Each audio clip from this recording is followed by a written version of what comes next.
Have I ever told you the story of the turquoise ring? This ring here. This was the day, not this specific ring, but this was remade after the original that I bought. The day I decided to start this YouTube channel. I was standing with Chris Ramsey in San Diego. It was nighttime, we were looking at the hotel, contemplating our life choices, what we wanted to do moving forward. I both decided in that moment we wanted to pursue YouTube. The next day at James Coffee, they had this little pop-up shop, long gone now, but they had some vintage rings in there, and there was only 2 turquoise rings in the showcase. And each ring happened to fit both of us. There was a size 10 for me, and Ramsey's probably like a size, I don't know, 50. That guy's got toes for fingers. We both bought those rings, and at the time, I spent way too much money on it. I think it was a couple $100, but I put it on my credit card. I remember being like, I'm gonna have to explain that one. That's, shouldn't be buying that at all. Chris was the exact same. He's like, yeah, I can't afford this whatsoever. But we did it anyway, because we were like, this is gonna signify a moment in time when we decided to start channels and go after it. Chase our dreams. And down the road, we both found success with YouTube. And then I eventually got the chance to partner with Clocks and Colors, and I remade that turquoise ring to like my own spec. Because the one I got, it's cool, I still have it. One of my favorite rings that I own. And it's chipped, and it's vintage, and it's all bent up and gnarly like it's from a lifetime ago. That's the story of the turquoise ring. I thought that was fun to start things off with. I'm gonna be reacting to my 5 favorite videos that I put on this channel this year. I figured we'd just talk through them real fast, and I would look back at a year of videos. I think we made like 80 videos or 75 videos or something this year, which is a lot. Constantly trying to come up with something that's fun and engaging and creative to both the audience, you and me, every single week. And it's a challenge that I love, and I don't want to stop because it fuels me. This also fuels me.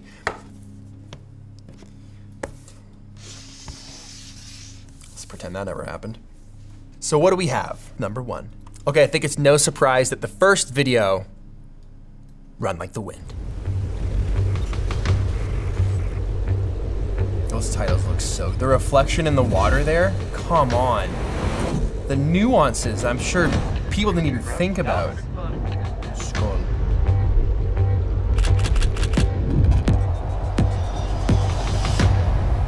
You watch those nature documentaries on the cable? You know what's funny about that voiceover is we were midway through an entirely different video, and I was like, maybe we should voice over this Iceland film and give it some, But I was like, I don't want to do it. I don't want it to be my voice. It needs to be, let's go ahead and put this on focus, filming videos, leave me alone. I'm trying to make art. What was I saying? It needed some kind of an edge, that voiceover. It needed to be like the monologue from Fight Club, the Brad Pitt monologue where he's talking about advertising has us chasing clothes and cars and clothes, whatever. So we can buy stuff we don't need. That's a great, great speech in that, but that's almost too well known. There was a video we did 2 years ago for Canon, and for part of the B-roll sequence at the beginning, I used the audio from when the Blue Jays were in the World Series, and they had like an incredible play. And I loved listening to the announcers and the baseball getting cracked and the stadium going nuts. And it was just like a really cool, totally random, but it added a layer to that video that otherwise would never have been there. And I feel like this does the same thing. So I remembered a movie that I really liked. And Christopher Walken had a dope monologue in that film, so we used that. That might be my number 1 for this year. It took us like 2 months to edit that. I would say the first month was just going through the footage, trying to figure out what we liked, what we wanted to use, and what we wanted to make. I would say if I learned anything from that, it's don't just rush into things. Sometimes you just gotta put it aside and it'll come to you. And it eventually did, and I couldn't be happier with the outcome. Boop. Video number 2. I was kind of hoping he wouldn't like that so I could take it. And it's the first one you grabbed and I was like, damn it. You can take it in between shots.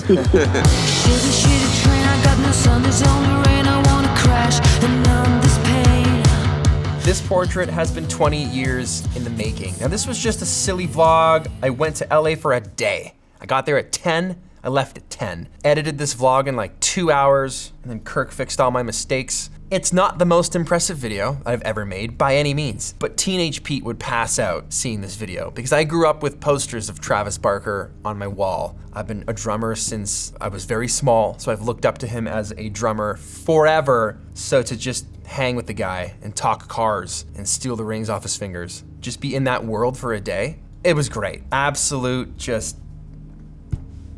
They say never meet your heroes, but that was a fantastic day. Number 3. The impossible shot, attempting to shoot Formula One. Alan Palander is at like every single F1 race. What's up, everyone?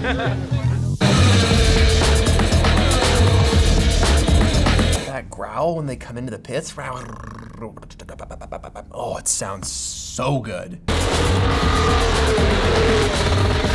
This was a really fun vlog. You edited this one masterfully. This was one of my favorite vlogs you did this year. It's also one of the most fun moments I had, and it also birthed like the obsession with Formula One that I now have today. My wife loves it probably more than I do. Maddie and I love it, obviously. Went to several other races after this, as far as Abu Dhabi for like the final race, which was on my anniversary, which was great. And I got to bring my wife to that one. Like this started all of that. So I think it was fun to shoot, it was fun to experience. I like what it then turned into, and the edit was great. Like I just had tons of fun watching it. I really miss Formula One right now. Like what do you do during the off months? Number 4, Yes Please and Thank You. I really loved the music in this.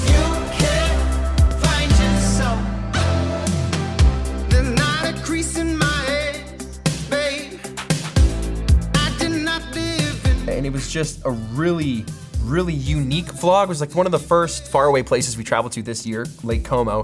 Beautiful, holy crap. What an insane place. The drone footage we got there was out of this world. I remember just being so excited about it. I also got to spend a lot of time with Peter Lindgren on that trip, which is where I met him for the first time, so that was great. I love meeting new YouTubers, especially creators and YouTubers that I've already had a relationship via text or DMs or something ahead of time, and then you finally get to meet them years later in real life. That's always super exciting. And I got to go with Holiday. So that trip was absolutely a highlight of the year, forged a lot of new friendships on that trip that I'm just absolutely eternally grateful for. It was just a feel-good video. Sometimes you just wanna make things because you like making things, and that's enough for me.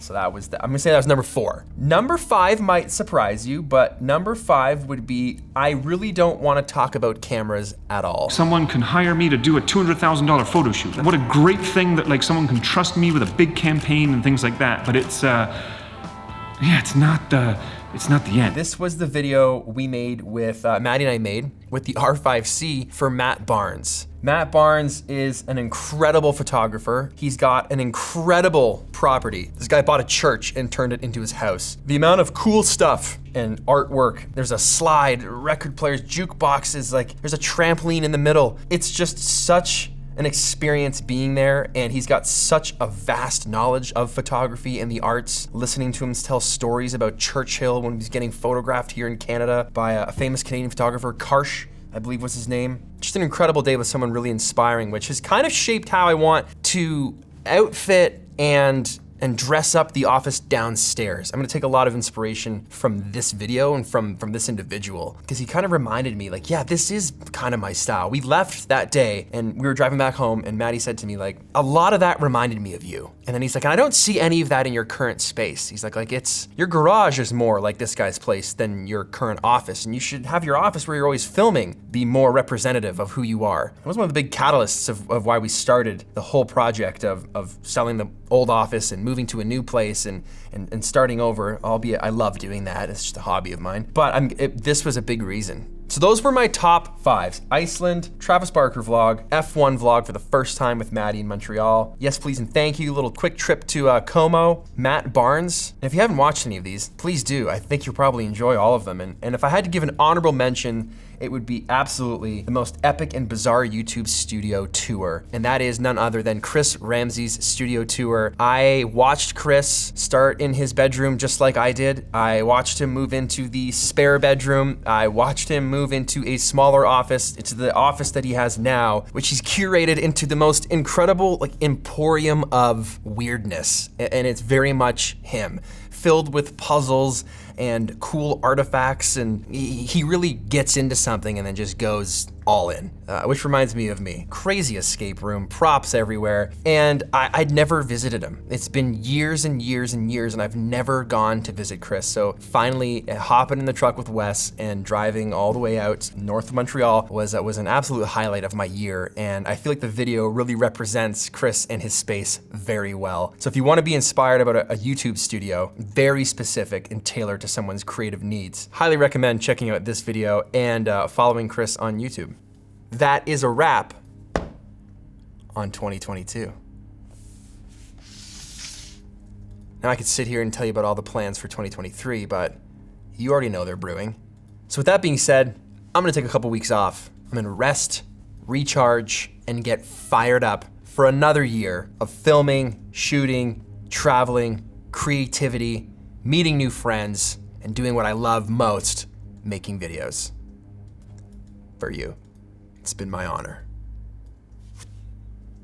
Fly the flag.